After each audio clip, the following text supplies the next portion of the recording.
నీకు మీ అమ్మా నాన్న ముఖ్యమా, నీ భార్య ముఖ్యమా, లేదా నీ కడుపున పుట్టిన నీ బిడ్డ ముఖ్యమా? వీళ్ళలో ఎవరో ఒక్కరిని మాత్రమే కోరుకోమంటే మీరు ఎవరిని కోరుకుంటారు?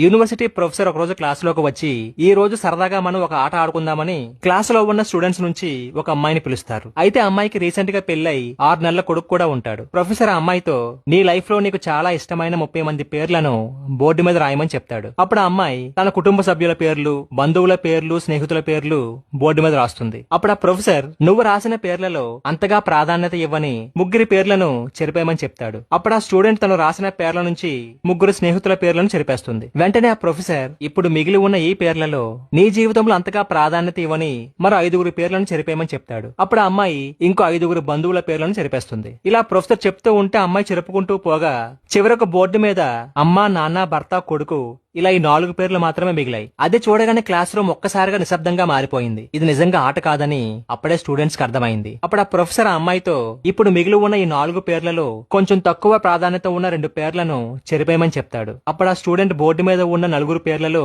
ఎవరి పేరు చెరపాలో అర్థం కాక 1 నిమిషం టైం తీసుకుని ఇది చాలా కష్టమైన పని అని భావించి చాలా బాధపడుతూ తన అమ్మా నాన్న పేర్లను చెరిపేస్తుంది. ఇది చూడగానే క్లాస్ రూమ్ లో ఒకటే ఉత్కంఠత. తరువాత ఏం జరుగుతుందా అని అందరూ ఆలోచిస్తూ ఉన్నారు. అప్పుడు ఆ ప్రొఫెసర్ వెంటనే ఆ అమ్మాయితో, ఇప్పుడు మిగిలిన ఈ 2 పేర్లలో కొంచెం తక్కువ ప్రాధాన్యత ఉన్న ఒక పేరు చెరిపేయమని చెప్తాడు. అది వినగానే అమ్మాయి కళ్ళలోంచి నీళ్లు రాసాగాయి. వణుకుతున్న చేతులతో ఏడుస్తూ తన కొడుకు పేరు చెరిపేస్తుంది. వెంటనే ప్రొఫెసర్ అమ్మాయిని వెళ్లి తన సీట్లో కూర్చోమని చెప్తాడు. అయితే క్లాస్ లో ఉన్న వాళ్ళందరికీ ఒకటే ఆతృత, ప్రొఫెసర్ తర్వాత ఏం అడుగుతాడా అని. కొంతసేపటి తర్వాత ఆ ప్రొఫెసర్ ఆ అమ్మాయిని ఇలా అడిగాడు, నీకు జన్మనిచ్చిన నీ తల్లిదండ్రులను కాదని, నీకు జన్మించిన నీ కొడుకును కూడా కాదని, బయట వ్యక్తి అయిన నీ భర్తను మాత్రమే ఎందుకు ఎంచుకున్నావని అడుగుతాడు. క్లాస్ అంతా ఒక్కసారిగా నిశ్శబ్దం అలుముకుంది. తను ఏం చెప్పబోతుందో అని ఆసక్తిగా అందరూ ఎదురు చూస్తూ ఉన్నారు. అప్పుడు ఆ అమ్మాయి చాలా బాధపడుతూ ఇలా చెప్పింది, ఏదో ఒక రోజు నా తల్లిదండ్రులను వదిలేసి నాకంటే ముందే చనిపోతారు. చదువు అని, బిజినెస్ అని, ఇలా ఏదో ఒక రకంగా నా కొడుకు కూడా నాకు దూరం అవ్వక తప్పదు. కానీ జీవితాంతం నాకు తోడుగా ఉండేది నా భర్త మాత్రమే అని చెప్తుంది. ఆ సమాధానానికి